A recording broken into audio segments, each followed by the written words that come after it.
All right. All right. Hi, everyone. I'm really excited to be here. So I'll talk in general about how you would optimize attention for modern hardware, and then we'll go into details of how we actually do that, how the algorithm works. So just to motivate, the problem we're trying to solve is that we want to model long sequences, and this problem shows up in almost all areas that you might care about. Um, so for example, in NLP, we want to enable new capabilities. And that means that we want models to be able to deal with large contexts so that they can understand books and plays and code bases. That could be hundreds of thousands of words, for example. Um, this could also help close the reality gap. So what I mean by that is that, for example, in computer vision, generally people have observed that um, if you model images or video with higher resolution, it can lead to better and more robust insight. But if you're going to use something like Vision Transformer, um, high resolution images just means the input as a sequence is going to get longer. And in other areas, if you can solve this long context problem, it could open up new areas. So in time series, audio, video, medical imaging, data is usually modeled as sequences of up to millions of time steps. And the current dominant architecture and transformer um, has some trouble scaling to uh, that length. And if we make them work, make transformer work, perhaps we can make advances in these new areas. Okay, great. I can see the class now. Um, okay, so what is the difficulty with modeling long sequences? So I'll focus on one of the sort of the system side of this question, which is that efficiency, I would argue, is the bottleneck for modeling long sequences if you're using attention. So here's an example.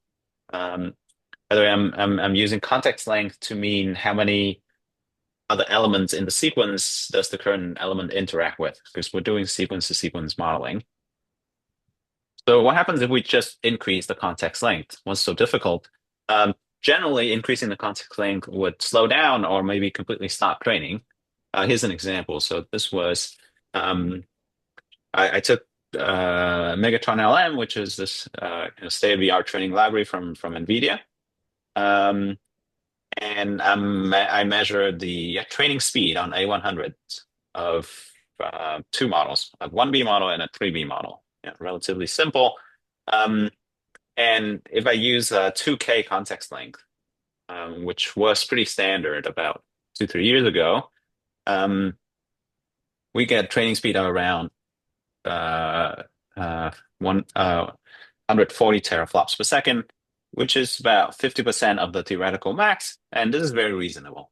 Um, and this was pretty much sort of state of the art. But what happens if we increase the context length from 2K to 8K? Um, on the 1B model, the training speed slows down by half, and the on the 3B model, it completely stops training, and you go out of memory. So we can sort of brute force and increase the context length, but what's going to happen is it gets so slow or you go out of memory that you can't train at all. So the question is, how do we efficiently scale models to long sequences? Just a little bit of background. I'll focus on the transformer architecture, which usually have a bunch of blocks, encoder blocks or decoder blocks, and each block has two main layers, the MLP, multi-layer perceptron layer, and the attention layer. We'll focus on the attention layer because that's where the difficulty lies when scaling to long sequences. The MLP layer is relatively straightforward. Okay, so what does the attention layer look like? So, just going through this so that we have the same notation. Um, so as input, we have on the left the query and the key. These are of size n by d. So I'm talking about a single head of attention, and it's the sequence length on the order of thousands, and D is the head dimension. It's usually actually much smaller, 64, 128. What you do is you multiply the varying key together to get a similarity score, and this has size n by n. Then you do softmax on this to get attention probability. Just a reminder, softmax, what it does is that exponentiate every element and then divide by the sum of the row so that everything is positive and each row sums to one. Okay, once you have the attention probability, you multiply with the value, which is also provided to get an output. And so written compactly is output equals softmax of Q times K times V. Right. And as we walk through this, we see that the attention scales quadratically in sequence length n, at the very least, because you see these intermediate results of size n by n. So whatever you do, you need to do order n square computation. So ever since attention came out and it became popular in 2017, there's been tons and tons of work on approximating attention. And I think every week there are at least 10 papers on this. And I've personally worked on this as well. And these approaches tend to fall into two categories. One, you either use some kind of sparse approximation or you use the low rank approximation. So sparse approximation would mean instead of computing the full attention matrix, you say, probably most of those are really, really small, so I'm going to pretend that they're zero. I'm going to only compute the attention scores for some of the entries. And different methods would have different ways of choosing which entries to compute. And on the low rank side, on the right, what you do is you assume the attention matrix has a low rank factorization. And so then you would do K times V first and then times multiply by Q. So all of these methods are trying to trade off quality for speed. It's doing some approximation, but hopefully it goes faster. But turns out in practice, a lot of times these methods are trading off quality for fewer flops, but they don't necessarily go faster. So this is, I used to work in this area. I still do, but this is something I realized from talking to practitioners that they didn't really adopt these approximation methods because one, the model gets worse, and two, is not necessarily faster. And I'll talk about why is even though it uses fewer flops, it's not necessarily faster. So the question is there a fast and memory efficient and exact attention algorithm? And turns out there is, but we need to really understand what is the real bottleneck. Turns out it's not flops. So let's take a look at how attention is computed. We have these intermediate values of these intermediate matrices of size n by n, and turns out if you profile, most of the time is not being spent on flops. It's not even being spent on computing dot products, for example. It's actually being spent on reading and writing these big matrices. The biggest cost is in moving the bits. And the intuition here is, and it's been true for people working in sort of in systems, is that data movement is actually much more expensive than computation. So you see this theme coming back again and again.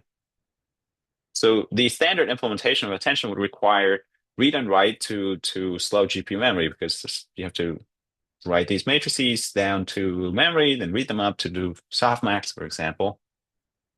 So how do we fix this? We first need to understand how GPUs work, and this is a very simplistic model, but it would suffice. It will suffice for our purpose. So I'll just do a very quick overview of how GPUs work, and most accelerators are like this as well. If you're really interested, I would recommend this blog post from Horace He called "Making Deep Learning Go Burr from First Principles." It's like 10, 15 minutes read, and I think after that you understand machine learning performance quite a bit better. Okay, so GPUs here, I'm drawing a diagram. There's a block box in green called HBM, so high bandwidth memory. And this is what you think of as GPU memory. So if you type NVIDIA SMI, it says it's 40 gigs, 80 gigs. That's the HBM. Um, but GPUs also have these compute units. These are the actual um, uh, hardware units that do the computation. I'm showing here in purple, as well as the SRAM, sitting very close to the compute unit. Um, and SRAM you can think of as a small scratch pad or a small cache. And um, there's a huge difference between the two kinds of memory. We call it the memory hierarchy, and this shows up in almost all systems. For example, the HBM, um, you can get to around terabytes per second. It's relatively large on your 40 to 80 gigs. SRAM, on the other hand, can be an order of magnitude faster, but three orders of magnitude smaller. Right. And if you're familiar with, for example, CPU, you see the same pattern where DRAM is much larger but much slower than something like CPU L1, L2 cache. And it is the same idea. Okay, so how does the for each operation for GPUs, we inputs start out in HBM in GPU memory and get uh, moved to the compute unit in SRAM for computation. So this is a relatively slow data transfer. And then all the computation happens and you write it down to HBM. So you do another trip to write the output. And so once we understand this principle of memory hierarchy, um, we can we can try to exploit memory asymmetry to get speed up. And the idea is you want to account for read and writes to different levels of memory. Okay, so let's see how we actually do that. So the idea is conceptually simple, and you compute things by block. It's called tiling. This idea has been around since the 70s or 80s. But with attention, there are two challenges. One is that to compute the softmax, remember the softmax you need to normalize across the entire row. But if you want to compute just by one block, then um, it you don't have the entire row to compute the denominator to normalize. And in the backward pass, if you're going to compute gradient, uh, if you don't write down these big matrices, how do you compute the backward pass without these intermediate matrices? So our approaches are one, tiling. So we're going to rewrite the algorithm a little bit so that we can load block by block from HBM to SRAM to compute attention. It requires this trick called softmax rescaling. I'll go through that in a minute. And then for the backward pass, it's conceptually even simpler.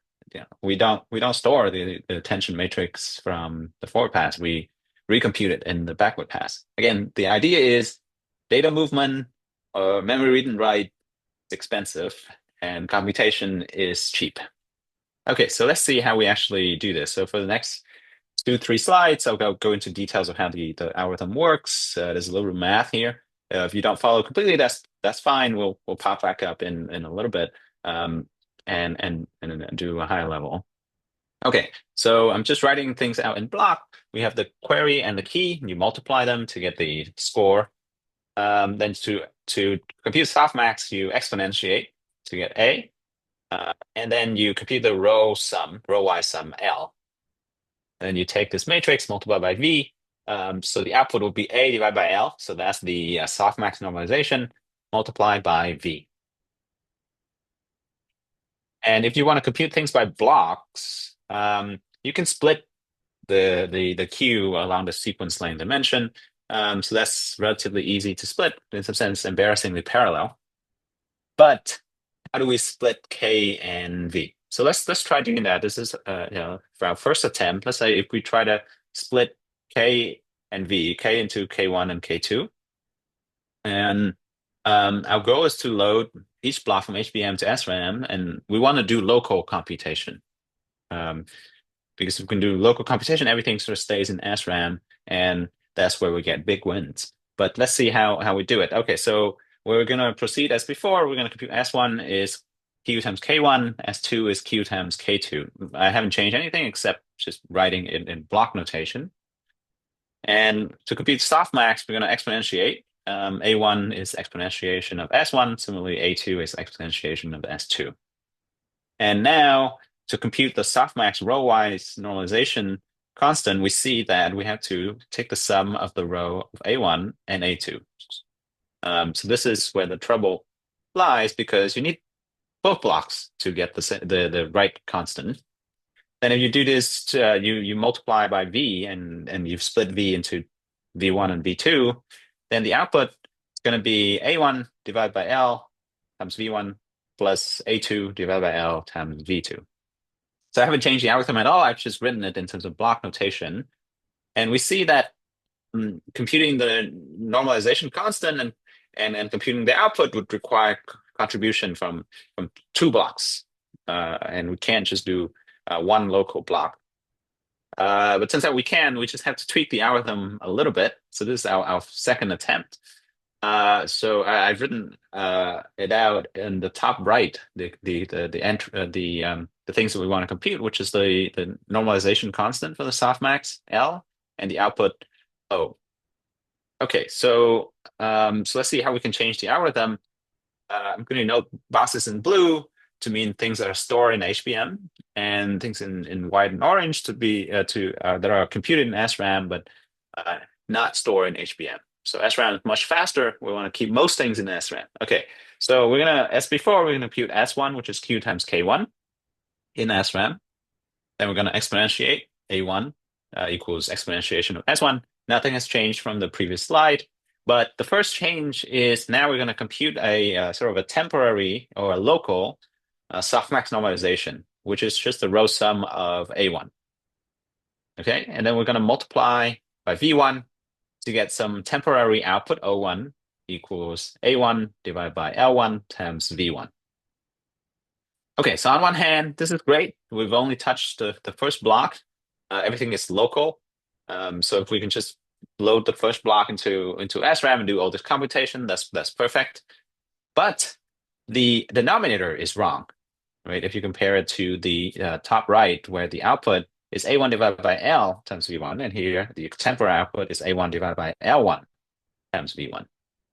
So the output is wrong. That's okay. We'll keep going. We'll come back and fix the denominator later. So we'll go to the second block, Q times K2 to get S2, exponentiate to get A2. And then now you have the previous row sum, L1, and now you're going to just add the row sum of the second block to get L2. If you notice, L2 is now actually the right normalization constant. And now to multiply by V1, what we're going to do is we take the previous temporary output and we rescale it. It used to be, the denominator used to be L1, but now we know the right denominator, which is L2. So we just have to rescale, multiply by L1 divided by L2 times O1. That's the contribution from the first block. And then the contribution from the second block is A2 divided by L2 times V2. So this is called the softmax rescaling trick. You just compute, you just need to rescale to get the right denominator. And this allows to do both the tiling and rescaling. That allows to do local computation in SRAM without writing to HBM and get the right answer. So in practice, there's one more subtlety, which is numerical stability. In practice, compute softmax, you need to subtract the max of the entire row. You can play the same trick where you subtract the max of each block, and the scaling gets a tiny bit more complicated, but it's not too hard. And you still get the right answer. So so at the end of the day, you can do this tiling and softmax rescaling to get the right answer. So how does this proceed? We're gonna okay. So that was quite a bit of math, and now we're gonna hop back up and see how it looks from a high level. So we're gonna compute things by block. For each block, we're gonna load from HBM to SRAM, do all the computation as described in the previous slide, and then write the output in HBM. So here I'm showing the queries on the left, the keys at the top, the values on the right, and the outputs are also on the right. And the conceptual attention matrix is in this middle that we don't actually write down. We just so it's conceptually proceeding block by block. So let's see. So it's moving from left to right for each row to compute the output.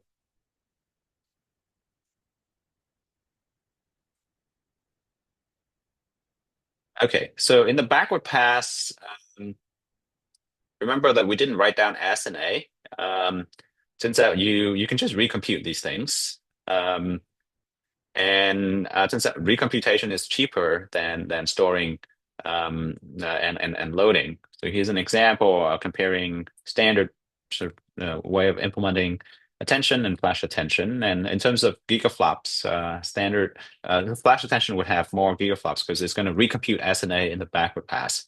But in terms of memory reads and writes, it's about 9 times uh, less, and the runtime is about 6 times faster. So really, the um, you can speed up backward pass even if you do more computation as long as you reduce the memory read and write. Okay, so how well does all of this work? So 2 years ago, when we first released it, it was already about 2 to 4x faster than sort of the best baseline we could find. Um, Across different sequence length and so on. And again, we're not doing any approximation in the answer. Um, we get the right answer. In terms of memory, it's now linear instead of quadratic. So in terms of memory saving, we can get 10 to 20x memory saving, and this is crucial for scaling to long sequence length. In the last couple minutes, I'll just talk about the progress in the last couple of years. Um, it's really thinking about how hardware has evolved. And for example, we did Flash Attention 2, which improves it and make it quite a bit faster. And it was Flash Attention 2 was pretty much optimal on A100 but with H100, here I'm showing the H100 speed on H100. It only gets to about 35% of the 40% of utilization for H100. And that's for a couple of reasons. I would just focus on one, is that there are these new instructions that will make matrix multiply go faster. There's the new hardware unit TMA that make memory loading faster. But the most important one is that modern hardware are very asynchronous, right? This is Amdahl's law. Um, if if you have some kind of synchronization, if you have a sort of a critical block, no matter how much you speed up the rest of the computation, if there is a critical block, then at the end of the day, you're still being bottlenecked by that critical block. So modern hardware very much are asynchronous, so that you can do memory loading at the same time as matrix multiply, at the same time as softmax, and so on. So the programming model is now very much asynchronous. So that's the thing I'll just spend 1 minute on, and I'll skip all this. Um, so here's one way you can overlap or do asynchronous um, attention. So at the hardware level, you can think of one thread block as having two warp groups. Each warp group is 128 threads. And once you split the problem into each thread block into two warp groups, what you want is that to have warp group one start doing the first gem. The Q times gem is matrix multiply. The first the Q times K. Then while the warp group one is doing the softmax, warp group two is doing the Q times K. And then it switches back where work group one do the second gem, while work group two is doing the softmax. So by this careful orchestration, you make sure that at the hardware level, the tensor cores are always busy computing some matrix multiply. So that's how you get really good utilization. So I just show some results here. We compared to sort of the best baseline, which is cuDNN, from NVIDIA themselves. They have a big team working on this, and their stuff is very, very good and also very optimized for H100. With Flash Attention 3, which is open source, we get around 2x faster than Flash Attention 2, and even though yeah, actually a little bit faster than the cuDNN, the version from NVIDIA. So I'll just stop here and summarize, which is that flash attention is a fast and accurate attention optimized for modern hardware. Two key ideas are asynchrony. I didn't get to talk to about low precision. But the upshot is we can have faster training and better models with longer sequences.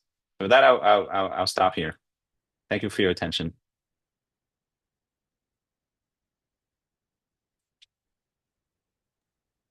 Awesome, thank you. I don't know if you have a couple minutes for questions, if anybody has. Sure, sure. Yeah. Does anybody have questions? Yes. So previously we looked at sparse GPU kernel. Do you have any plans to adopt a sparse kernel in flash attention? Yeah, so I'll repeat the question for you. So he Yeah. Yeah. are any plans to adopt like sparse GPU kernels into the attention mechanism here or the computation? Right, sparse GPU kernels for sparse attention. So you can do some sparse attention as long as the sparsity has some kind of block structure. So remember, the flash attention operates